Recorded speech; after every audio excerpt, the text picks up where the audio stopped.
کہ اب ان کا انتقال ہے، چند گھنٹوں کے بعد، چند لمحوں کے بعد، اب یہ ٹھیک نہیں ہوگی، سبب کے درجے میں اب ان کا انتقال ہے. بے ہوشی کے عالم میں وہ پڑی ہوئی تھی، سانس لے رہی تھی، نہ کوئی نقل و حرکت کچھ. میں وہاں کھڑے کھڑے سوچ رہا تھا کہ والدہ کو اللہ حسن خاتمہ نصیب کرے، لیکن میں وہاں سوچ رہا تھا کہ اب سارے بھائی بہن یہاں کھڑے ہیں، ان کے سارے محارم یہاں کھڑے ہیں، لیکن ہم میں سے کوئی ان کی حسن خاتمہ کے معاملے میں مدد نہیں کر پا رہا ہے. ہم میں سے کوئی ان کو ہاتھ پکڑ کے ایسا نہیں کہہ سکتا کہ امی جان آپ یہ کلمہ پڑھ لیجئے تاکہ آپ جنت میں جائیں. نہ کوئی، ہیلپ لیس، بالکل ہیلپ لیس. اور ایسے میں دیکھ رہا تھا کہ ہماری والدہ کی ہم میں سے کوئی مدد نہیں کر سکتا، کوئی مدد نہیں کر سکتا، کوئی مدد نہیں کر سکتا، پڑی ہوئی ہے. اللہ اکبر. پھر اللہ تعالی شانہ نے توفیق دی. آپ کو پتا ہے کہ جب کوئی مر رہا ہوتا ہے اپنے قریب کے لوگوں میں سے، تو آدمی وہاں سے پیشاب کے لیے بھی جانا پڑے تو جلدی جلدی جاتا ہے اور جلدی جلدی آتا ہے. لیکن اللہ تعالیٰ شانہ نے ہماری والدہ کی وفات سے آدھا گھنٹہ پہلے توفیق دی. شاید کسی کو پتا بھی نہ ہو. میں کمرے سے خاموشی سے نکل گیا اور ایک کمرے میں چلا گیا جہاں بالکل اندھیرا تھا. مولانا احمد صاحب وغیرہ کسی کو پتا نہیں چلا، اور میں وہاں جا کر کے سجدے میں گر گیا اور میں نے کہا، یہ اللہ، ہماری والدہ آپ کے رحم و کرم پر، ہم کچھ نہیں کر سکتے. پوری زندگی ہم ان کی خدمت کرتے رہے، پانی مانگتی تھی پانی دیتے تھے، جو بھی ان کی ضرورت محسوس ہوتی تھی کرنے کی کوشش کرتے تھے. اس وقت ان کی زندگی کی سب سے بڑی ضرورت ہے اور اس ضرورت میں ہم ان کی مدد نہیں کر سکتے. یہ اللہ آپ کے حوالے ہم نے کر دیا ہماری والدہ کو. اب آپ یہاں سے ٹیک اوور کر لیجیے، ہمارے ہاتھ میں اب کچھ نہیں ہے. اور میں نے سجدے میں رو رو کر کہا کہ یہ اللہ، ان کے ذمے جتنے حقوق العباد ہیں اور ان کے ذمے جتنے حقوق اللہ ہیں وہ میں اپنے سر پہ لے رہا ہوں، مگر ان کو آپ معاف کر دیجیے. اور آپ کوئی طریقہ ایسا نکالیے کہ مجھے پتا چلے کہ کیا حقوق اللہ ان کے ذمے باقی رہ گئے ہیں، کیا حقوق العباد ان کے ذمے باقی رہ گئے ہیں. میں انشاءاللہ شریعت مطہرہ کی روشنی میں ادا کروں گا، مگر آپ ان کا مواخذہ نہ کیجیے، آپ ان کو حسن خاتمہ دیجیے.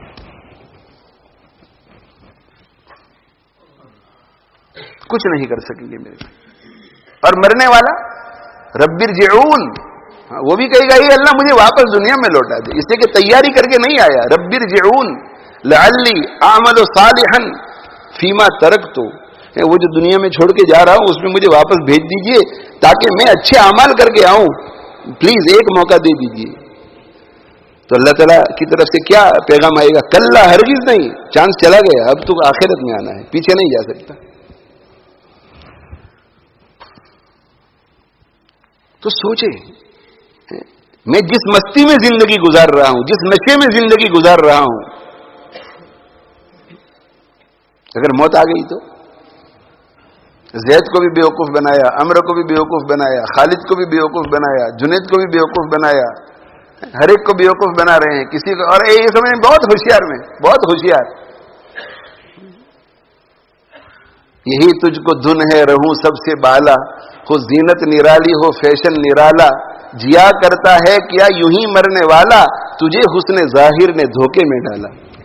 یہ حسن ظاہر کہ کرسی میری، دنیا بھر سے لوگ میرے سامنے آ کر کے بیٹھتے ہیں، میرے اشارے پر لوگ چلتے ہیں، میں بہت ہوشیار، سب کو بیوقوف بناتا ہوں، سچ کو غلط، غلط کو سچ ہے. بڑی مزے کی زندگی ہے، بڑی مزے کی زندگی ہے. جو چاہتا ہوں وہ ہوتا ہے، جو چاہتا ہوں وہ کرتا ہوں. یہ حسن ظاہر ہے، اس نے تجھے دھوکے میں ڈالا ہے. یہ حسن ظاہر تجھے دھیرے دھیرے دھیرے دھیرے دھیرے دھیرے موت کے قریب لے جا رہا ہے، اور پھر موت تجھے دبوچ لے گی، اچانک دبوچ لے گی. اور اس وقت تو چیختا چلاتا رہ جائے گا، رب ارجعون رب ارجعون رب ارجعون. لیکن نہیں، پھر موقع نہیں ملے گا. یہ سوچنا چاہیے میرے بھائی، غور کرنا چاہیے. جو موت کو جتنا زیادہ یاد کرے گا وہ گناہوں سے اتنا ہی دور ہوتا چلا جائے گا اور تقوی سے اتنا ہی قریب ہوتا چلا جائے گا.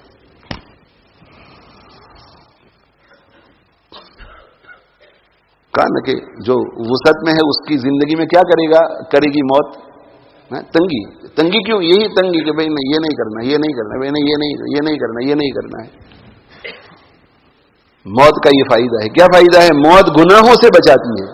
موت کی بار بار یاد گناہوں سے بچاتی ہے، گناہوں سے بچاتی ہے موت کی یاد۔ نمبر 2 اطاعت پر لاتی ہے، اطاعت پر لاتی ہے۔ نمبر 3 توبہ کی طرف لاتی ہے، توبہ کی طرف لاتی۔ نمبر 4 قناعت پر لاتی ہے، قناعت کہ نہیں دنیا جتنی ہے اتنی بس ہے، جس کے پاس تنگی ہے اس میں وسعت کہ نہیں یہ تو بہت زیادہ ہے الحمدللہ۔ اور نمبر 5 عبادت کی کثرت کی طرف لے جاتی ہے، عبادت کی کثرت کی طرف کہ نہیں ایک سپارہ نہیں 2 سپارے پڑھنے، اس لیے کہ مرنے کے بعد کام آئے گا، مر جاؤں گا تو کیا ہوگا، 2 رکعت نفل نہیں 4 پڑھوں گا، مختصر نفل نہیں لمبی نفل پڑھوں گا۔ زکات کافی نہیں ہے، زکات کے بعد للہ بھی خرچ کروں گا، 100 خرچ کرنے والا تھا نہیں 1000 خرچ کروں گا۔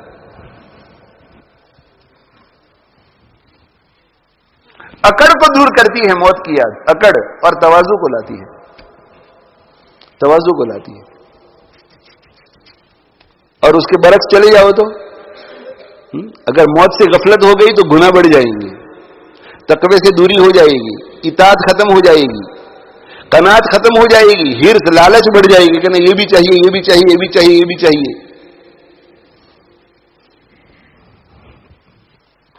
عبادت میں کمی آ جائے گی، موت کی فکر نہیں تو عبادت میں کمی کہ بس 4 فرض پڑھ لی اب ہو گیا، 4 فرض اور 3 وتر پڑھ لی ہو گیا، 4 فرض 3 وتر چلو 2 سنت موقدہ بھی پڑھ لیتی، بس سنت غیر موقدہ کی ضرورت نہیں ہے۔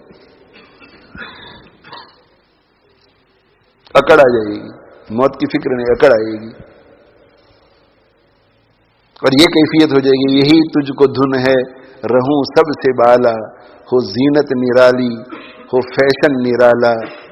تو خواجہ صاحب فرماتے ہیں کہ کیا مرنے والا اس طرح کی زندگی گزارتا ہے، جیا کرتا ہے کیا یوں ہی مرنے والا، تجھے حسن ظاہر نے دھوکے میں ڈالا، جگہ جی لگانے کی دنیا نہیں ہے، یہ عبرت کی جا ہے تماشا نہیں ہے۔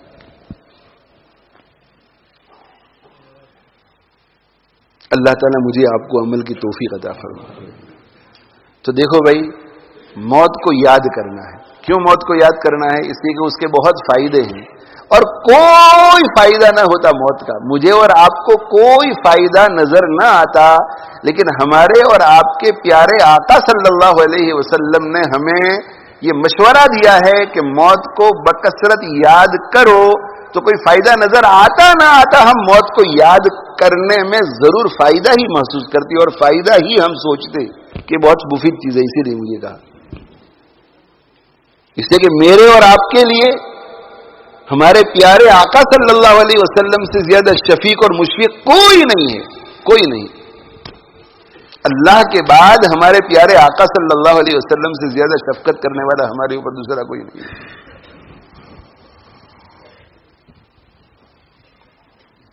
انبیاء علیہم الصلوۃ والسلام کی یہ خاصیت ہوتی ہے کہ وہ مشفق ہوتے ہیں، اور جو انبیاء علیہم السلام کے وارثین ہیں ان کے دلوں میں بھی شفقت ہونی چاہیے۔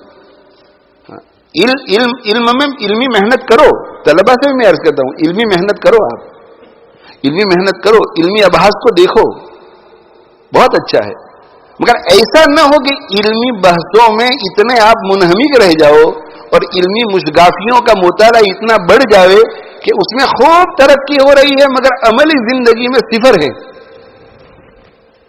اس لیے کہ علم اللہ نے علمی ابحاث کے لیے نہیں بھیجا ہے، علم اس پر عمل کرنے کے لیے بھیجا ہے۔ علمی ابحاث سے ہمیں آخرت میں فائدہ نہیں دے گا، بڑی بڑی علمی کتابیں لکھ کر کے دنیا سے جائیں گے تو ہم آخرت میں نجات نہیں پائیں گے جب تک کہ علم پر عمل نہیں کریں گے۔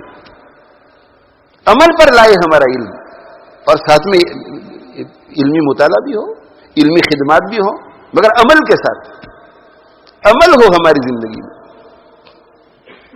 صحابہ کرام رضوان اللہ تعالی علیہ مجمعین میں بڑے بڑے علماء پیدا ہوئے، ابن عباس رضی اللہ عنہما، ابن عمر رضی اللہ عنہما، ابو ہریرہ رضی اللہ تعالی عنہ، ابن مسعود رضی اللہ عنہ، کتنے بڑے بڑے یہ حضرات پیدا ہوئے، اور بھی بہت سارے۔ ان میں ایک ایسا نہیں ہے جو عمل میں کم تھا، نہیں، علم میں 100% تو عمل میں بھی 100%۔ پھر تابعین کا دور آیا، تابعین کے دور میں امام ابو حنیفہ رحمۃ اللہ علیہ، سفیان ثوری رحمۃ اللہ علیہ، بڑے بڑے تابعین آئے، ان میں بھی آپ کو ایک ایسا نظر نہیں آتا علم میں تو 100% تھا اور عمل ایوریج درجے کا تھا نا. علم 100%، عمل بھی 100%. بلکہ یہ کہوں تو غلط نہیں ہوگا کہ ان میں سے ہر ایک کا عمل علم سے زیادہ تھا. عمل کا جتنا اہتمام تھا اتنا علم کا نہیں. علم کا اہتمام اگر 100% ہے تو عمل کا 101%. 101%. سبحان اللہ سبحان اللہ. یعنی کس قدر اہتمام. ثابت البنانی تابعی ہیں اور شاگرد ہیں حضرت انس بن مالک رضی اللہ تعالیٰ عنہ کی. یعنی اتنی چھوٹی چھوٹی چیزوں کا اہتمام کرنے والے حضرات باقی دوسری عبادتوں کا کس قدر اہتمام کرتے ہوں گے. تو جب ثابت البنانی ان کے بڑے ہونہار شاگرد تھے، علم اور عمل دونوں میں بہت اونچے تھے، تو جب شاگرد علم اور عمل میں بڑھتا ہے نا تو استاد بہت خوش ہوتا ہے کہ یہ امت کو بھی سنبھالے گا میرے مرنے کے بعد اور آخرت میں مجھے کام آئے گا. تو یہ نہیں دیکھتے کہ یہ چھوٹا ہے، کہ ثابت اب بڑا ہو گیا ہے. جب ثابت البنانی دروازہ کھٹکھٹاتے تھے اور پوچھا جاتا تھا کہ کون ہے دروازے پر، اور فرماتے کہ ثابت ہوں میں. تو امام حضرت انس رضی اللہ عنہ پیغمبر رسول ہے، خادم خاص، وہ فوراً خادم کو کیا کہتے تھے؟ جلدی جلدی خوشبو لاؤ. اجازت دینے سے پہلے کہتے جلدی جلدی خوشبو لاؤ اور میرے ہاتھ پہ لگاؤ، خوشبو لگاؤ میرے ہاتھ پہ. اس لیے کہ ثابت ابھی اندر داخل ہونے کے بعد میرے ہاتھ کو ضرور چومیں گے. تو وہ اپنے استاد کا کتنا احترام کرتے تھے کہ اندر داخل ہونے کے بعد ہاتھ چومتے تھے. اور استاد کے دل میں شاگرد کی کتنی عزت اور عظمت تھی کہ جب وہ چومے تو میرے ہاتھ سے اس کے ناک کے ذریعے دماغ میں خوشبو جانی چاہیے. تو ثابت البنانی کا مقام کتنا اونچا ہوگا علم اور عمل دونوں اعتبار سے، کہ کہا کہ نہیں جلدی جلدی لاؤ، اس لیے کہ وہ اصرار کریں گے ہاتھ کو چومنے پر. اور وہ ہاتھ کو کیوں چوما کرتے تھے؟ اس لیے چوما کرتے تھے کہ یہی تو وہ ہاتھ ہے جو میرے آقا صلی اللہ علیہ وسلم کی خدمت میں مشغول رہتے تھے. یہ باتیں ہمارے ذہنوں میں آتی ہیں؟ نہیں آتی ہیں. نہیں آتی ہے. ہم اپنا مقام، علمی مقام کا اظہار کرنے میں پورا وقت سرو کر دیتے ہیں سوشل میڈیا پر. تو بہت ایزی ہے نا، یہ میری تحقیق ہے تاکہ پوری دنیا کو پتا چلے کہ میرا یہ علمی مقام ہے. عملی مقام کو بھی دیکھنا چاہیے کہ میرے علمی مقام کے ساتھ عملی مقام کتنا ہے. اور علمی مقام پر بھی غور کرنا چاہیے کہ علمی مقام بھی کتنا ہے. یہ بھی دیکھنا چاہیے کہ حقیقت میں علمی مقام ہے یا نہیں. آج تو اتنا زیادہ مٹیریل ہے کہ ادھر سے کچھ لے لیا، ادھر سے کچھ لے لیا، ادھر سے کچھ لے لیا، ادھر سے کچھ لے لیا، اور یہ ہو گیا تحقیق. حضرت مولانا قمر الزمان صاحب دامت برکاتہم ہمارے یہاں تشریف لائے تھے. اللہ تعالی شان حضرت کی عمر میں صحت میں خوب برکت نصیب فرماوے، فیض کو بہت عام فرمائے. ہمارے مرشد حضرت مولانا قمر الزمان صاحب دامت برکاتہم، اور ہمارے یہاں واز ہوا تو انہوں نے ایک بزرگ کا مقولہ نقل کیا. ان کا نام میں بھول گیا بزرگ کا، بڑے صاحب علم آدمی. انہوں نے کہا کہ اگر دل میں ایسا خیال آئے کہ میں بڑا صاحب علم ہوں، تو جن جن لوگوں کے اقوال اور جن لوگوں کی رائے آپ کے ذہن میں ہے نا، ان کو ایک طرف کر دیجیے اور پھر دیکھو کہ آپ کا علم کتنا رہ جاتا ہے. امام ابو حنیفہ نے یہ فرمایا، علامہ قرطبی نے یہ فرمایا، حضرت ابن مسعود نے یہ فرمایا، حضرت شیخ رحمۃ اللہ نے یہ فرمایا، حضرت تھانوی نے یہ فرمایا. تو کہ آپ کو اگر ایسا غرور ہو کہ میرے پاس بہت علم ہے، تو کہ یہ جتنے لوگوں کا علم آپ کے ذہن میں نا، اسے ایک طرف رکھ دو اور پھر دیکھو کہ آپ کا علم کتنا رہ جاتا ہے. ہماری مثال تو میرے بھائی اس فقیر جیسی ہے جو در در کی ٹھوکریں کھاتا ہے اور ہر در پر کہتا ہے کہ اللہ کے نام پہ کچھ دے دو. تو کسی گھر میں سے اس میں دال آ جاتی ہے، کسی گھر میں سے سبزی آ جاتی ہے، کسی گھر میں سے گوشت آ جاتا ہے، کسی گھر میں سے روٹی آ جاتی ہے، کسی گھر میں سے چاول آ جاتا ہے، اور پھر وہ اپنی فیملی کے ساتھ کھانے کے لیے بیٹھتا ہے. تو وہ تکبر کبھی نہیں کرتا کہ دیکھو قسم کے کھانے میں تمہارے لیے لے کر آیا ہوں. وہ جانتا ہے کہ میرا کچھ نہیں ہے، سب کچھ دوسروں کا ہے. تو اسی طرح ہم بھی جب بیان کرنے کے لیے بیٹھیں، درس و تدریس کے لیے بیٹھیں، کتاب لکھنے کے لیے بیٹھیں، تو ہم بھی کبھی امام قرطبی کی تفسیر کو دیکھتے ہیں، کبھی تفسیر رازی کو دیکھتے ہیں، کبھی معارف القرآن کو دیکھتے ہیں، کبھی بخاری شریف کو اٹھاتے ہیں، کبھی فلاں چیز کو اٹھاتے ہیں. اور ہم فقیر لوگ ہیں، کشکول میں جو کچھ آ جاتا ہے وہ پھر یہ ہماری جو فیملی ہوتی ہے طالب علموں کے ساتھ، تو اس میں ہم رکھتے ہیں، ہمیں بھی تکبر نہیں کرنا چاہیے، بلکہ پسیج جانا چاہیے اور بہت انکساری اور تواضع میں ڈوب جانا چاہیے کہ اگر ان دینے والوں کا احسان نہ ہوتا تو میرا کشکول خالی ہوتا، میں بیان کیا کرتا.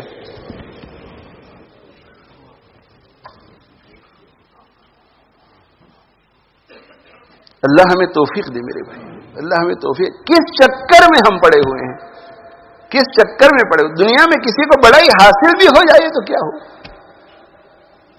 بڑائی حاصل بھی ہو جائے تو کیا ہو. دنیا کی بڑائی لے کر کہاں جائیں گے، دنیا کی واہ واہ لے کر کہاں جائیں گے. پوری دنیا ہماری تعریف میں رطب اللسان ہو، پوری دنیا. ایک صحابی رضی اللہ تعالیٰ عنہ کی اللہ کے نبی صلی اللہ علیہ وسلم کی موجودگی میں تعریف ہونے لگی، رونگٹے کھڑے ہو جائیں گے حدیث سن کر سمجھنے والوں کی.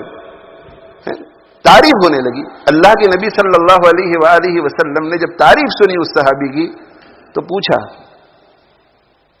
کہ موت کو وہ کتنا یاد کرتے ہیں. اللہ اکبر. یہ نہیں پوچھا کہ تہجد کتنی پڑھتے ہیں، یہ نہیں پوچھا کہ حدیثیں ان کو کتنی یاد ہے. تعریف کی تو کہا موت کو کتنا یاد کرتے ہیں، موت کو کتنا یاد کرتے ہیں. تو صحابہ کرام رضوان اللہ تعالی علیہ مجمعین نے فرمایا کہ اس سلسلے میں تو اتنا کچھ ہم نے محسوس نہیں کیا، یعنی یاد کرتے کم یاد کرتے ہیں، موت کو اتنا نہیں. دنیوی لذات میں انہماک سے بچنے کے سلسلے میں ان کا کیا عالم ہے. اب ظاہر ہے کہ وہ گناہوں والی لذت تو تھی نہیں، ایسے ہی ایکسٹرا لذت ہے جس میں ہم لوگ منہمک ہے. اسی کہ ایک چیز ہم نے سیکھ لی ہے نا. کیا سیکھ لی ہے؟ جائز تو ہے نا، یعنی نفس کے خلاف کوئی کام نہیں کرنے کا، جائز تو ہے نا. کبھی ایسی کٹوتی نہیں کہ بھئی کبھی تو نفس کو کمزور کرنے کے لیے جائز چیز سے بھی اسے محروم کریں، کبھی تو ہم ایسا کریں. ہم اپنے نفس پر سختی کرنے سے زیادہ تو اپنی اولاد پہ سختی کرتے ہیں. اپنی اولاد سے اتنا پیار نہیں کرتے جتنا ہم ہمارے نفس امارہ سے پیار کرتے ہیں. بچہ بھی جاگنا چاہتا ہے 10 بجے کے بعد تو اسے بھی جبر کر کے سلا دیتے ہیں کہ نہیں 10 بج گئے سو جانا پڑے گا بیٹا، no you have to go to sleep. بچے کی بھی ہر بات نہیں چلنے دیتا. آئس کریم کھانا ہے، نہیں آج نہیں، کل بھی کھائی تھی تم نے، پرسوں بھی کھائی تھی، آج نہیں. بچوں سے زیادہ پیار ہم نفس سے کرتے ہیں. نفس جو مانگتا ہے ہم اسے دے دیتے ہیں، جو چاہیے نفس کو ہم اسے دے دیتے ہیں. یعنی جائز خواہشات. تو کہ خواہشات کے معاملے میں کیسا طریقہ ہے ان کا. تو صحابہ کرام رضوان اللہ تعالی علیہ مجمعین نے فرمایا کہ اس معاملے میں بھی کوئی خاص چیز ہم نے نہیں دیکھی، کوئی خاص چیز ہم نے نہیں دیکھی. مطلب ہے کہ صحابی تھے، اس لیے گناہ وغیرہ میں تو مبتلا نہیں تھے. تو حضرت نے کیا فرمایا؟ حضرت صلی اللہ علیہ وسلم نے فرمایا کہ اگر وہ موت کو بکثرت یاد نہیں کرتے اور خواہشات کو پورا کرنے کے معاملے میں ایسے ہیں جیسے آپ کہہ رہے ہیں، تو پھر وہ اس تعریف کے مستحق نہیں ہے جو تم ان کے بارے میں کر رہے ہو. اس تعریف کے مستحق نہیں ہے. بہت تم نے تعریف کر ڈالی ہوتی، اس کی مستحق نہیں.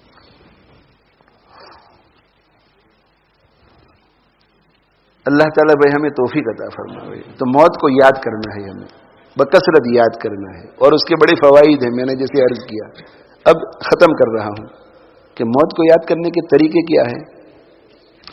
نمبر ایک،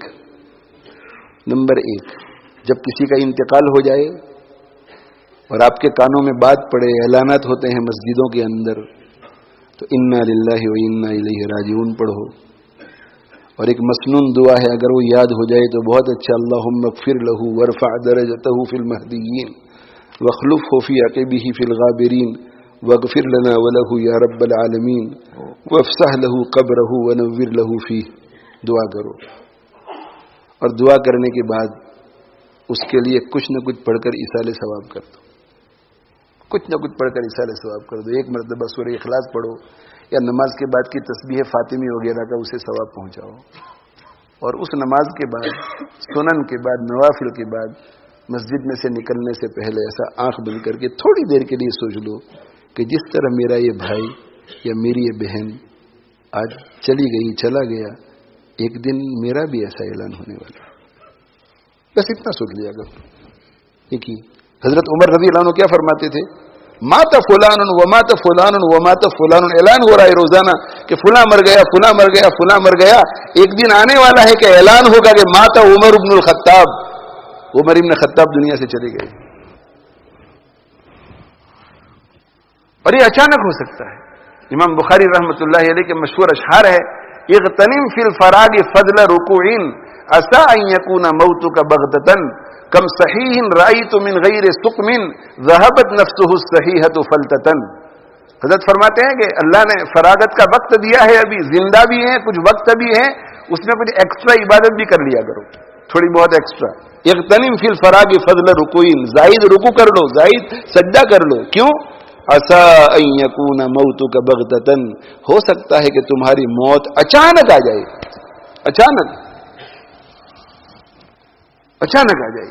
کم صحیح رأیت من غیر سقم، کتنے ایسے لوگوں کو میں نے دیکھا کہ بالکل تندرست تھے، بیماری بالکل نہیں. ذهبت نفسه الصحیحة فلتة، لیکن ان کی تندرست جان اچانک نکل گئی، اچانک چلی گئی.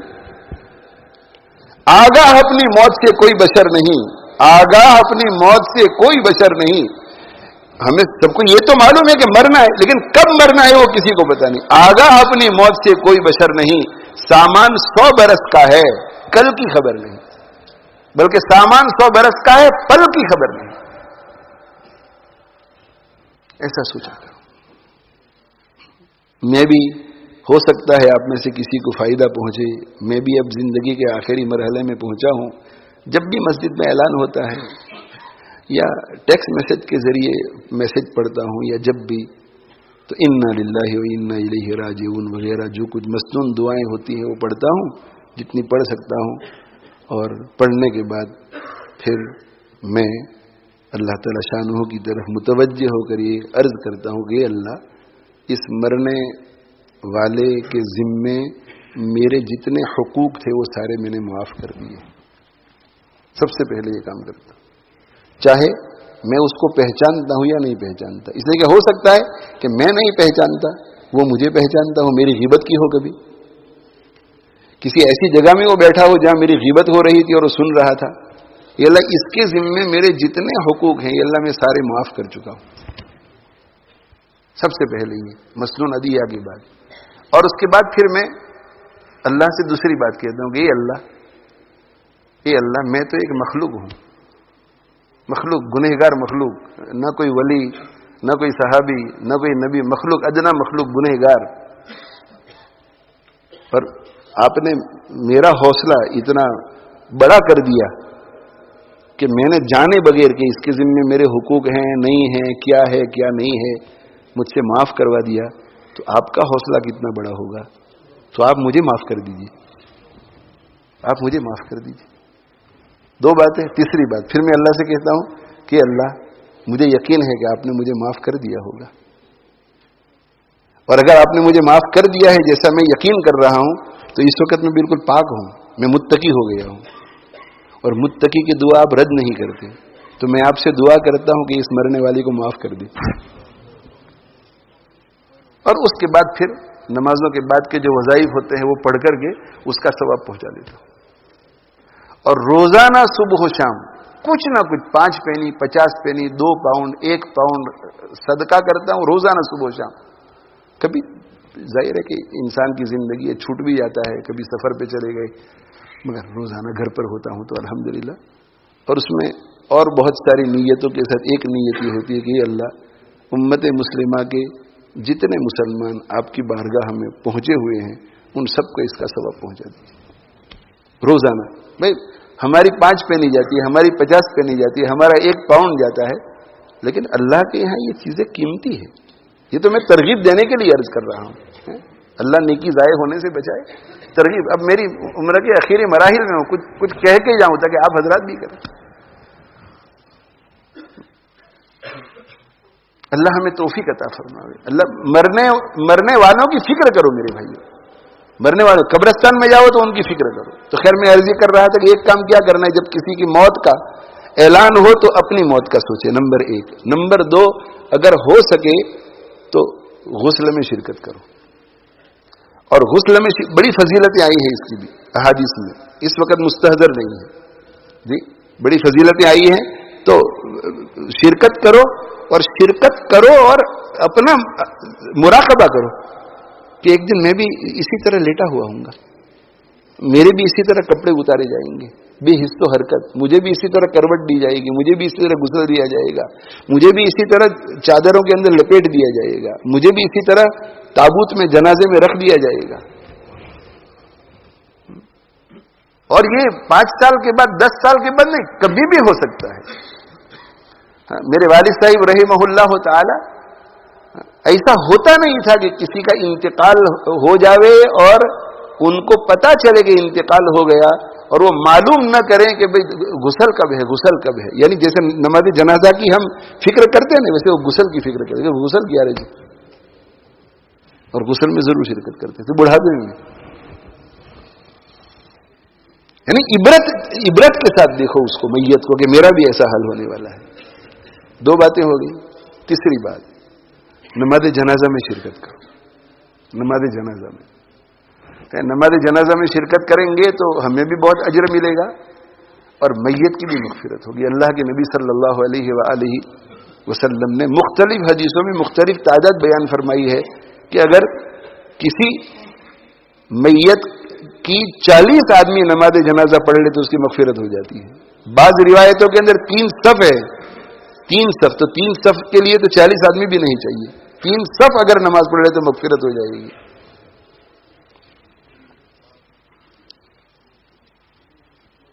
تو یہ تو میت کا فائدہ ہوا.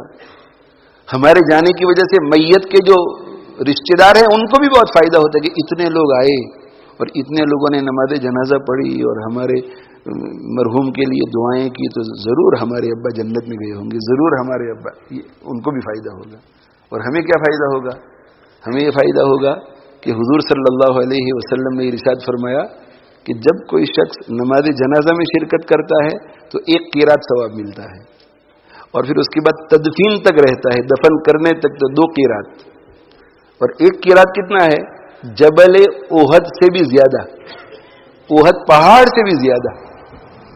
اور یہ احد پہاڑ ہم زیارت کرنے کے لیے جاتے ہیں نا، احد پہاڑ اتنا ہی نہیں ہے. احد پہاڑ اتنا نہیں ہے. کتنا ہے یاد رہا آپ کو مولانا؟ احد پہاڑ کتنا ہے جانتے ہو؟ جہاں احد پہاڑ ہے نا وہاں سے 7 یا 17 کلومیٹر لمبا ہے. 7 یا 17 کلومیٹر رائٹ ہینڈ سائڈ پر جہاں ہم جا کر کے زیارت کرتے ہیں نا، وہ حضرت حمزہ رضی اللہ عنہ وغیرہ مدفون ہے، تو 7 یا 17 کلومیٹر، مجھے ابھی یاد نہیں رہا. اور پیچھے کی طرف 1.5 یا 3 کلومیٹر پیچھے، ایسے پیچھے جاتا ہے. اتنا بڑا جبل احد ہے. تو یہ جبل احد کی جو مقدار ہے اس سے بھی زیادہ ثواب ملتا ہے اگر کوئی نماز جنازہ پڑھتا ہے، اور پھر اتنا ہی ثواب ملتا ہے اگر کوئی تدفین میں شرکت کرتا ہے.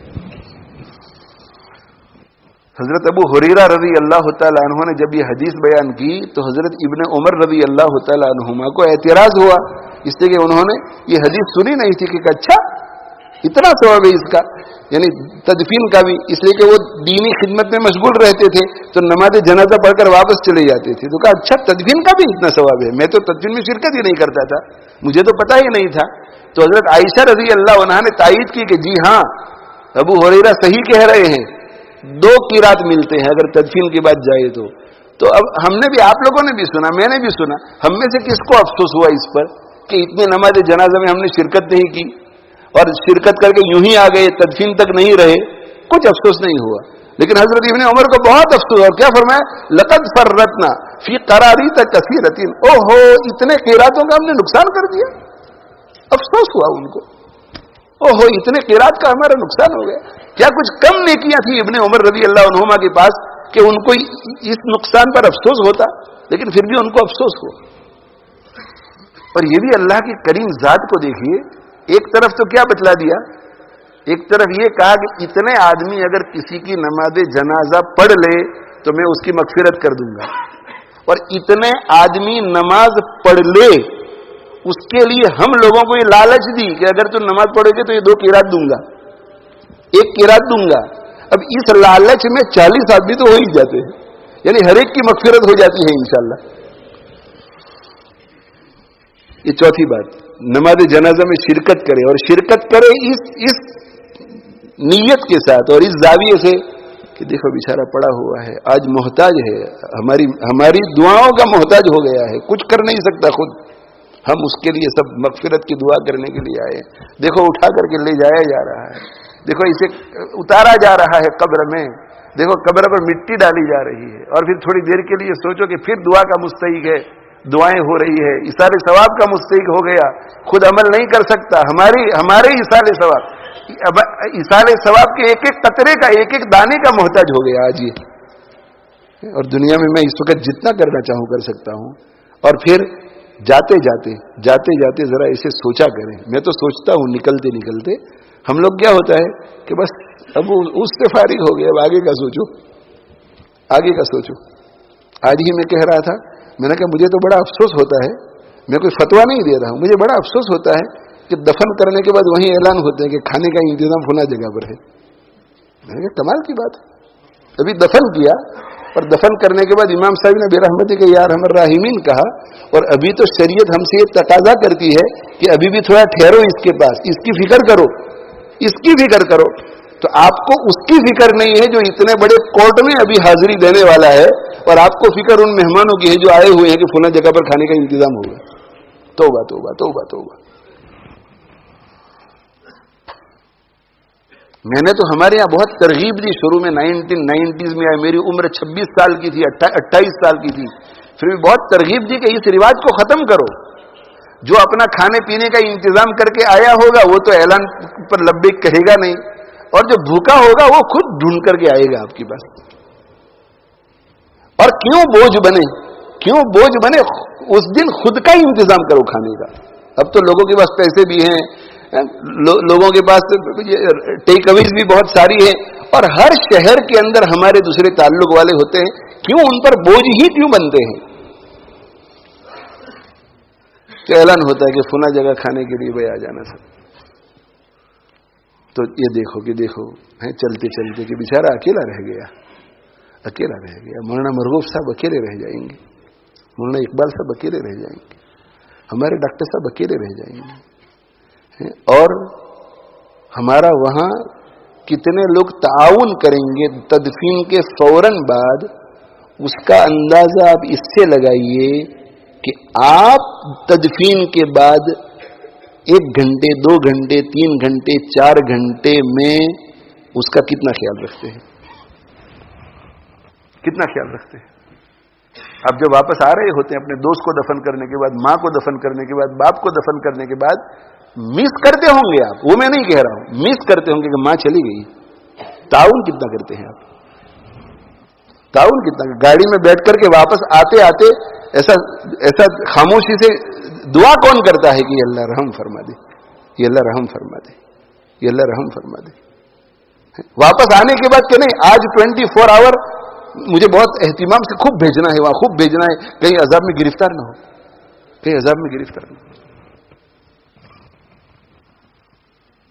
تو یہی ہمارا کلچر ہے، ہمیں کسی کی فکر نہیں تو ہماری بھی کوئی فکر نہیں کرے گا مرنے کے بعد۔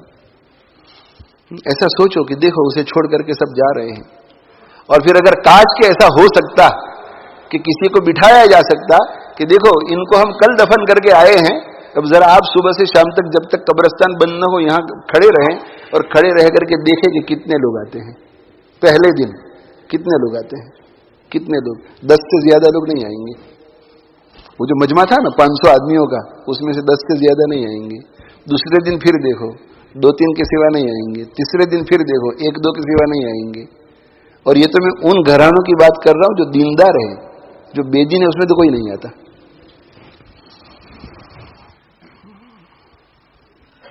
آپ یہی دیکھ لیجئے نا کہ بھائی آپ کا کوئی رشتہ دار، آپ کا کوئی دوست، اس کا ہائی کورٹ یا سپریم کورٹ میں کوئی کیس چل رہا ہو، اور میں پھانسی کی سزا کی بات نہیں کر رہا ہوں، 20 سال کی اسے سزا ہو سکتی ہے، اور ایسا اندر اعلان ہو جائے کہ بھئی جج صاحب نے کہا کہ اندر کوئی نہیں آ سکتا، ٹرائل لوگوں کے بغیر ہوگی، اور ہم باہر ہیں، کورٹ کے باہر انتظار میں ہیں، کیا کیفیت ہوگی ہماری، کیا کیفیت ہوگی؟ اگر آپ کو کوئی کہے گا کہ بھئی ٹفن کھولتے ہیں، آئیے ذرا کچھ کھانے، سموسے لائے ہیں، اب کہ نہیں ابھی نہیں، طبیعت نہیں ہے، دل نہیں کر رہا ہے، تو وہ مر ربوں کا ما دینوں کا والا سوال جو ابھی قبر میں ہونے والا ہے، اور اس میں اگر وہ ناکام ہوا اور اس کے لیے یہ قبر جو سانپ بچھوں والی جیل بننے والی ہے، وہ تو اس 20 سال کی سزا کے مقابلے میں کچھ نہیں، تو اس کے بارے میں اتنی زیادہ فکر، اور وہ جو قبر میں لیٹا ہوا ہے اس کے بارے میں بالکل فکر نہیں.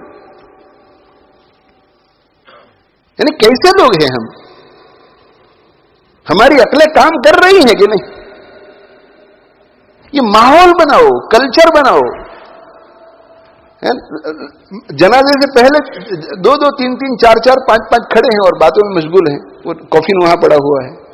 اچھا نماز شروع ہوئی تو خاموش، نماز کو پھر شروع ہو گئی مسافہ معانقہ ملاقات، مسافہ معانقہ ملاقات، مسافہ معانقہ.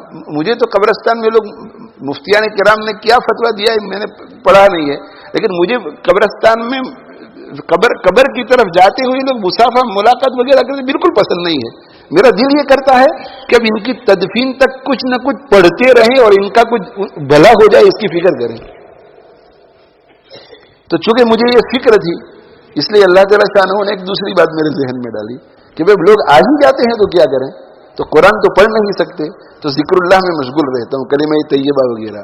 اور جو کوئی آتا ہے ملاقات کرنے کے لیے تو ملاقات کر لیتا ہوں، پھر یہ نیت کر لیتا ہوں کہ سلام جو ہوا السلام علیکم وعلیکم السلام، اور مسافہ ہوا یہ اللہ اس کا جتنا ثواب ہو اسے پہنچا دے. اور کیا کریں؟ اسے کہ نیچے دیکھتے ہیں پھر بھی لوگ نہیں مسافہ کرو آپ ہم سے.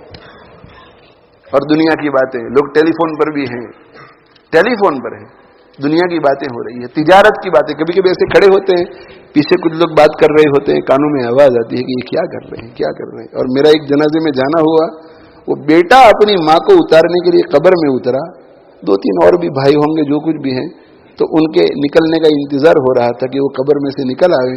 تو اس کے بعد تو قبر میں سے نکلے اور نکلتے ہی ان کی گھنٹی بجی. ابھی قبر کو بند نہیں کیا ہے، ٹیلی فون کی گھنٹی بجی.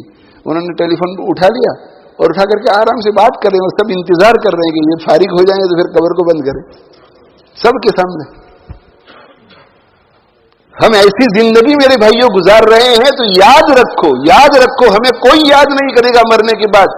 جو کچھ کرنا ہو اپنے لیے کر کے جاؤ، خود کے لیے کر کے جاؤ، اور اس کے بعد اگر کوئی یاد کرے گا یہ ہمارا بونس ہے. ایک بات. دوسری بات، ایسے لوگوں کے ساتھ تعلق رکھو زندگی میں کہ جو مرنے کے بعد کی زندگی کی خود فکر کرتے ہیں.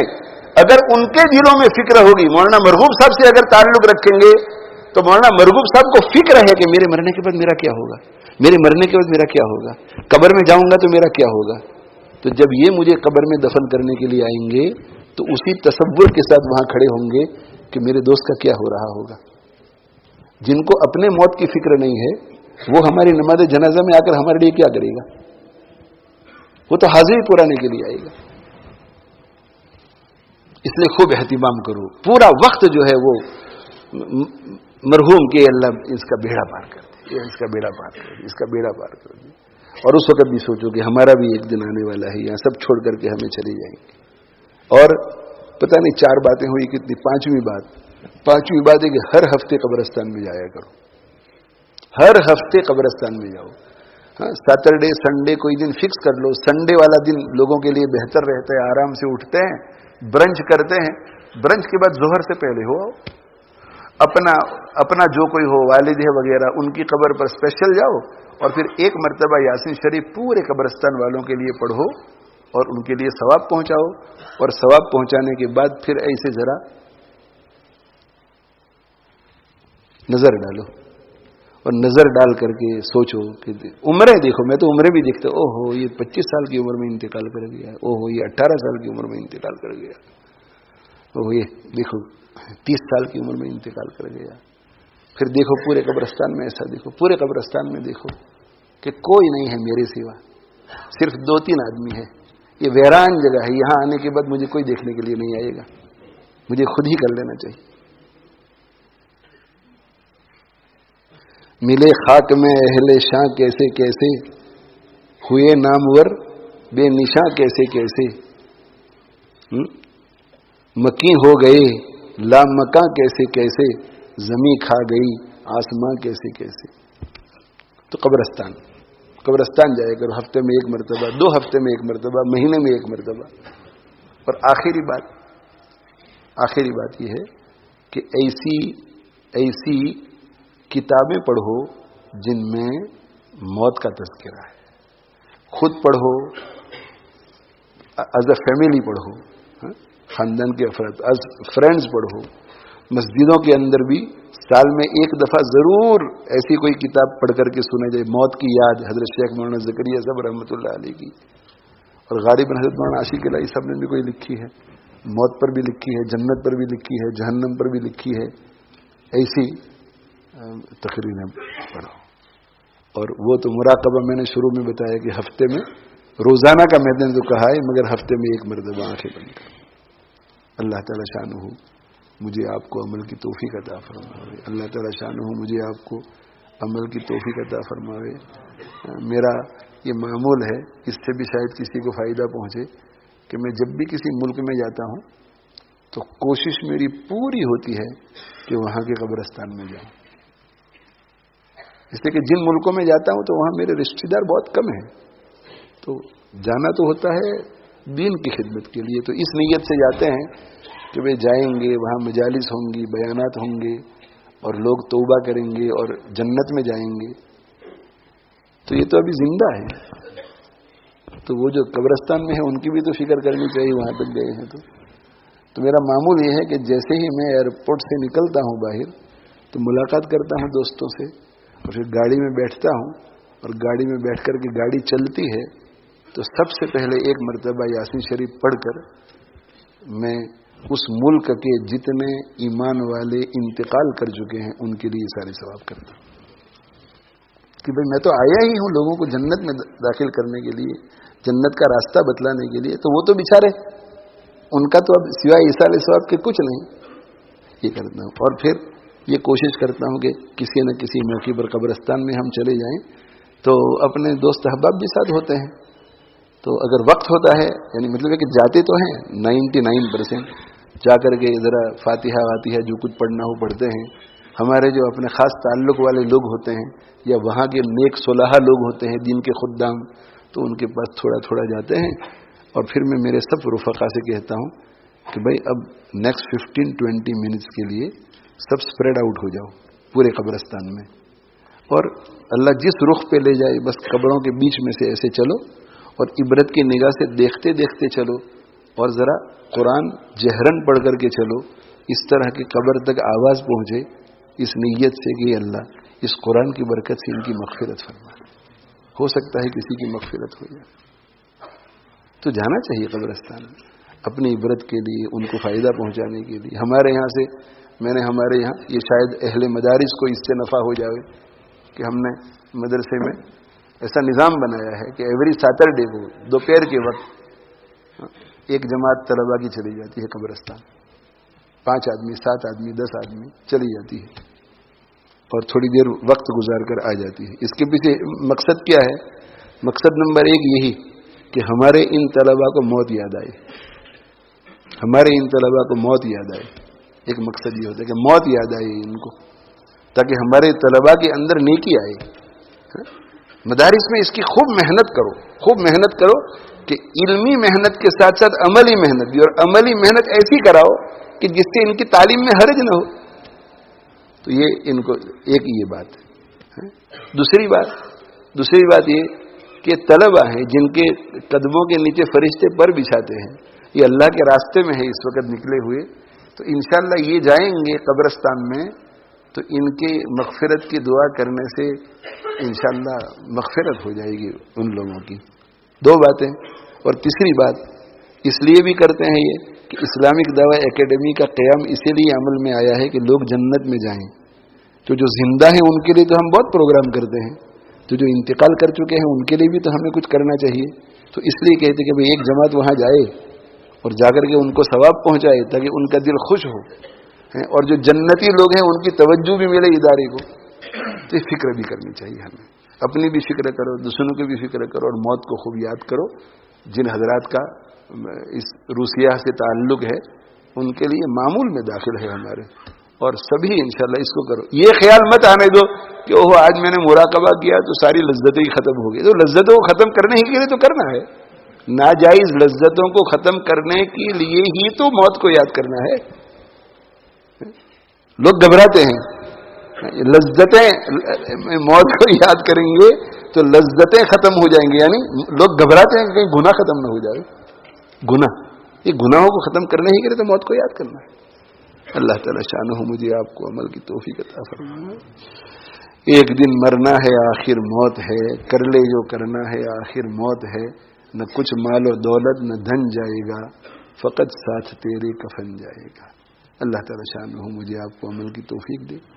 وآخر دعوانا ان الحمد للہ رب العالمین وصلی اللہ علی نبینا محمد وعلی آلہ واصحابہ اجمعین. اللهم لك الحمد كما أنت أهله فصل وسلم على سيدنا محمد كما أنت أهله وفعل بنا ما أنت أهله فإنك أهل التقوى وأهل المغفرة. ربنا اغفر لنا وتب علينا إنك أنت التواب الرحيم. اللهم بارك لنا فيما آتيتنا وقنا واصرف عنا شر ما قضيت لنا. اللهم الطف بنا في تيسير كل عسير فإن تيسير كل عسير عليك يسير. اللهم اهدنا واهد الناس جميعا واجعلنا سببا لمن اهتدى. اللهم اهدنا بفضلك فيمن هديت وعافنا فيمن عافيت وتولنا فيمن توليت وبارك لنا فيما أعطيت وقنا واصرف عنا شر ما قضيت فإنك تقضي ولا يقضى عليك إنه لا يذل من واليت ولا يعز من عاديت تباركت ربنا وتعاليت. نستغفرك اللهم ونتوب إليك. وصلى الله على النبي الأمي.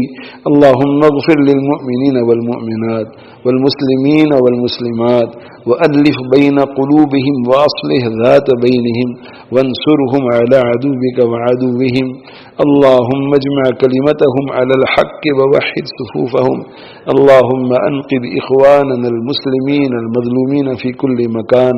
اللهم انصرهم ولا تنصر عليهم.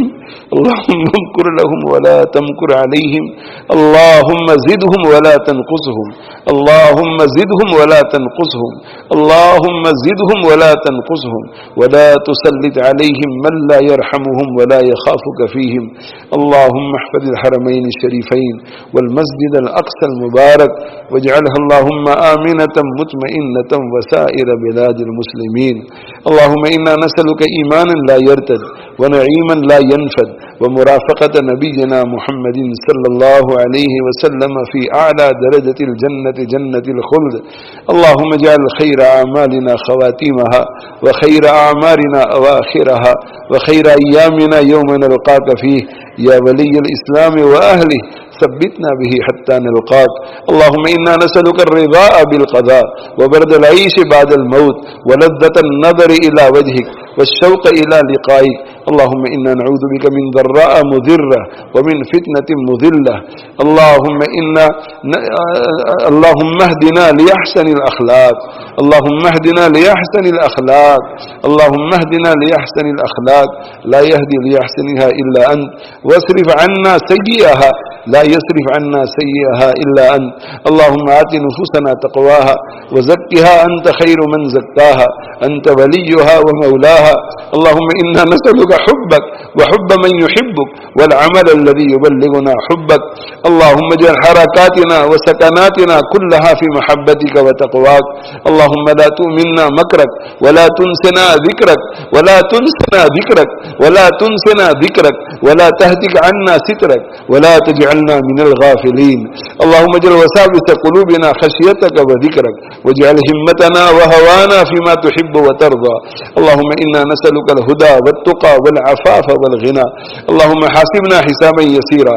ربنا لا تزغ قلوبنا بعد إذ هديتنا وهب لنا من لدنك رحمة إنك أنت الوهاب. فاطر السماوات والأرض أنت ولينا في الدنيا والآخرة. توفنا مسلمين والحقنا بالصالحين يا أرحم الراحمين يا أرحم الراحمين يا أرحم الراحمين. رحم کا، کرم کا، یسر و سہولت کا، عفو و عافیت کا، فضل و عنایت کا، حفظ و امان کا معاملہ فرما. اے اللہ ہم سب کی گناہوں کو معاف فرما. اے اللہ ہم سب کے گناہوں کو معاف فرما. اے ارحم الراحمین ہم سب کے گناہوں کو معاف فرما. اے اکرم الاکرمین ہم سب کے گناہوں کو معاف فرما. اے اللہ ہم بڑے گنہگار ہیں, خطا کار ہیں, سیاہیوں میں ڈوبے ہوئے ہیں. اے ارحم الراحمین معاف فرما دے, معاف فرما دے. اے اللہ معاف فرما دے. اے اللہ گناہ کی دلدل سے نکال دے. اے ارحم الراحمین, اے ارحم الراحمین اپنی مرضیات پہ چلنے والا بنا دے, اپنی نامرضیات سے ہماری حفاظت فرما. اے ارحم الراحمین مرنے سے پہلے مرنے کی تیاری کی توفیق عطا فرما. اے اللہ ہمیں اپنی محبت عطا فرما, اپنا تعلق نصیب فرما, اپنے قرب خاص نصیب فرما. اے اللہ اپنی معرفت عطا فرما. الہ العالمین عبدیت سے سرفراز فرما. اے اللہ عبدیت سے سرفراز فرما, عبدیت سے سرفراز فرما. اے اللہ سعادت سے مالا مال فرما. اے اللہ علم سے مالا مال فرما. اے اللہ ہدایت سے سرفراز فرما. اے ارحم الراحمین اپنے پیارے حبیب صلی اللہ علیہ وسلم کی محبت سے ہمارے قلوب کو منور فرما. الہ العالمین ان کی سنتوں کا شہدائی بنا دے.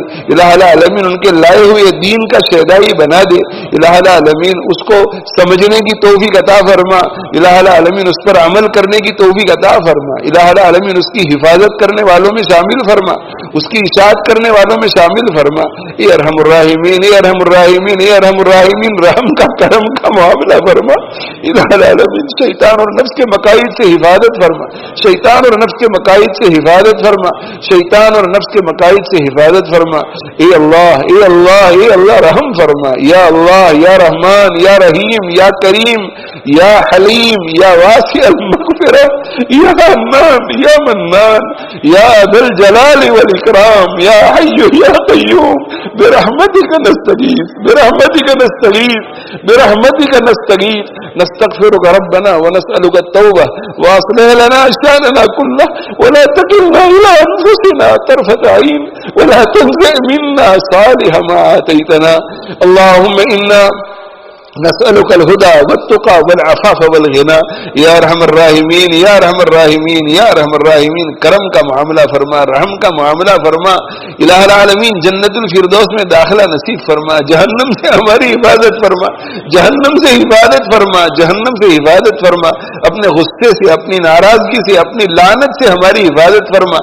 الہ العالمین تیری لعنت کو لانے والے کاموں سے ہماری حفاظت فرما. اے اللہ ایک ایک سیکنڈ قیمتی بنا دے, ہماری زندگی کا آگے کا ایک ایک سیکنڈ قیمتی بنانے والا بنا دے. اے اللہ حسن خاتمہ کی دولت سے مالا مال فرما. اے اللہ قابل رشک موت نصیب فرما. اے اللہ حرمین شریفین کی محبت نصیب فرما, وہاں کی حاضری قبولیت کے ساتھ بار بار نصیب فرما. الہ العالمین مدینہ منورہ کی موت نصیب فرما, قبولیت کے ساتھ جنت البقیع میں دفن ہونا نصیب فرما. اے اللہ شہادت سے سرفراز فرما, شہادت سے سرفراز فرما, شہادت سے سرفراز فرما. اے اللہ راضی ہو جائے, اے اللہ راضی ہو جائے, اے اللہ راضی ہو جائے. یا رب الراحمین معاف کر دے, گناہوں کو معاف کر کے راضی ہو جا. اے اللہ ہمارے مرحومین کی مغفرت فرما, مرحومین کی مغفرت فرما, مرحومین کی مغفرت فرما. اے اللہ جتنے ایمان والے تیری دربار میں پہنچ چکے ہیں الہ العالمین آج ان میں سے ہر ایک کو معاف فرما دے. الہ العالمین ان میں سے ہر ایک کے لیے قبر کو وسعت عطا فرما دے, نور سے منور فرما دے. اے اللہ ان کے لیے جنت کی کھڑکیوں کو کھول دے, ان میں سے ہر ایک کو اپنی رضا عطا فرما دے, اپنی رضا عطا فرما دے, رضا عطا فرما دے. اے اللہ جو موت کے قریب ہے الہ العالمین ان کی دستگیری فرما, حسن خاتمہ نصیب فرما, ولایت مقام صدیقیت والی موت عطا فرما. اے اللہ بیماروں کو شفا عطا فرما, بیماروں کو شفا عطا فرما, بیماروں کو شفا عطا فرما. الہ العالمین تو قادر مطلق ہے, اے اللہ تو سب کچھ کر سکتا ہے, بیماروں کو شفا عطا فرما, بیماروں کو شفا عطا فرما. الہ العالمین معذوروں کو تندرستی عطا فرما. الہ العالمین معذوروں کو معذوری سے نکال دے. یہ ارحم الراحمین عمروں میں برکت عطا فرما. الہ العالمین جن کے حق میں مقدر موت کو مقدر تو کر چکا ہے, الہ العالمین ان کو اپنی بیماریوں پہ رضا عطا فرما. الہ العالمین رضا بالقضاء نصیب فرما. الہ العالمین انہیں راحت عطا فرما, سکون نصیب فرما, رحمتوں کے ساتھ ان پر فرشتوں کا نزول فرما. الہ العالمین فرشتے فرشتوں کا گھیرا ان کو نصیب فرما، فرشتوں کی طرف سے تسلی کا سامان نصیب فرما۔ الہ العالمین الہ العالمین الہ العالمین انہیں آپ کے ہر فیصلے پر راضی فرما دے، ان کی بیماریوں کو الہ العالمین رفع گناہوں کا کفارہ بنا دے، رفع درجات کا ذریعہ بنا دے، جو جہاں جہاں پریشان حال ہے ان کی پریشانیوں کو دور فرما، مصیبت زدہ کو عافیت عطا فرما، اور تقدیر مبرم ہے تو الہ العالمین نے رضا بالقضاء نصیب فرما، انہیں ہمت عطا فرما، صبر عطا فرما، ان مصیبتوں کو جھیلنے کا حوصلہ عطا فرما، الہ العالمین ان پر رحمتوں کا نزول فرما، رحمتوں کا نزول فرما، انہیں الہ العالمین تیرا قرب خاص نصیب فرما، اپنے مقربین میں انہیں شامل فرما، اے ارحم الراحمین ہدایت کی ہواؤں کو چلا دے، ہدایت کو عام فرما دے، اپنے کامل دین کو الہ العالمین فروغ نصیب فرما دے، اے اللہ عقائد کی درستگی فرما دے، الہ العالمین عبادتوں کا سب کو ذوق عطا فرما، خلوص والی عبادتیں نصیب فرما، معاملات کی درستگی عطا فرما، الہ العالمین حسن معاشرت نصیب فرما، حسن اخلاق سے ہمارے دلوں کو منور فرما، رذائل سے ہمارے دلوں کو پاک فرما، خسائل سے آراستہ فرما، الہ العالمین یہ سب تیرے نیک بندے بہت دور دور سے الہ العالمین تیری محبت کے حصول کے لیے، تیری معرفت کے حصول کے لیے، تیرے قرب کو پانے کے لیے، تیری رضا کو پانے کے لیے، تیرے پورے دین پر عمل کر سکے اس کو سیکھنے کے لیے الہ العالمین بڑا جذبہ لے کر آتے ہیں، الہ العالمین ان سب کو قبول فرما، ان سب کو قبول فرما، الہ العالمین مشائخ کاملین کے یہاں جس طرح تو فیض کو عام کرتا تھا، جاری اور ساری کرتا تھا، الہ العالمین ان کے قلوب کو اسی فیض سے سرشار فرما دے، منور فرما دے، الہ العالمین ان کی برکت سے میرا بھی بڑا پار فرما دے، الہ العالمین ان تیرے مخلص بندوں اور تیری محبت کے طالبین کے ساتھ قیامت کے دن میرا بھی حشر فرما، الہ العالمین ہمارے سلاسل کے جو مشائخ ہیں ان کی برکتیں ہمیں نصیب فرما، ہمیں برکتیں نصیب فرما، ان کی روحانی الہ العالمین توجہات اور برزخی توجہات سے مالا مال فرما، الہ العالمین پورے عالم میں جتنے ارباب معرفت ہیں ان کی عمر میں برکت عطا فرما، ان کی فیوز میں خوب برکت عطا فرما، الہ العالمین جو خلوص کے ساتھ خانقاہوں کے نظام کو چلا رہے ہیں الہ العالمین ان کو بھی خوب برکتیں عطا فرما، الہ العالمین پورے عالم میں دین کی جتنی محنتیں جس لائن سے ہو رہی ہیں، جس لائن سے لوگ جد و جہد کر رہے ہیں سب کو قبول فرما، سب کو قبول فرما، سب کی نصرت فرما، سب کا رحمتوں کا نصرتوں کا نزول فرما، یہ ارحم الراحمین جو مانگا وہ بھی عطا فرما، مانگنا چاہیے تھا نہیں مانگ سکی وہ بھی عطا فرما، یہ اللہ تو ہم سب کی مرادوں کو جانتا ہے، الہ العالمین ہم سب کی جائز نہیں مرادیں پوری فرما، الہ العالمین غفلت سے نکال دے، غفلت سے نکال دے ہمیں، الہ العالمین ہمارے قلوب کو ذاکر بنا دے، ہمارے قلوب کو ذاکر بنا دے، الہ العالمین کتاب اللہ سنت رسول اللہ صلی اللہ علیہ وسلم سے خوب وابستگی عطا فرما، الہ العالمین اہل سنت والجماعت کے طریق پر گامزن فرما، الہ العالمین ہمارے اکابر ہمارے مشائخ الہ العالمین علماء دیوبند کے طریق پر ہمیں چلنے کی توفیق عطا فرما، مزاج شریعت کو سمجھنے کی توفیق عطا فرما، الہ العالمین شیطان اور نفس کے مقاصد سے حفاظت فرما، پھسلنے سے ہمیں بچا لے، پھسلنے سے بچا لے، علماء حقہ اور الہ العالمین علماء ربانی کی معیت عطا فرما، الہ العالمین محض اپنے لطف و کرم سے اپنے نبی صلی اللہ علیہ وسلم کے توفیل ہماری دعاؤں کو قبول فرما، جن بھائیوں نے بہنوں نے دعاؤں کے لیے کہا ہے لکھا ہے، جو ہم سے متوقع ہے، جن کا ہم پر حق بنتا ہے، جو ہم سے محبت رکھتے ہیں تعلق رکھتے ہیں، خصوصاً ہمارے ماں باپ ہمارے اساتذہ ہمارے مشائخ محبین محسنین سبھی کے تمام جائز نیک مقاصد کو پورا فرما، ربنا تقبل منا انک انت السمیع العلیم وتب علینا انک انت التواب الرحیم، وصلی اللہ تعالی علی خیر خلقہ سیدنا و مولانا محمد وآلہ وصحبہ اجمعین برحمتک یا ارحم الراحمین۔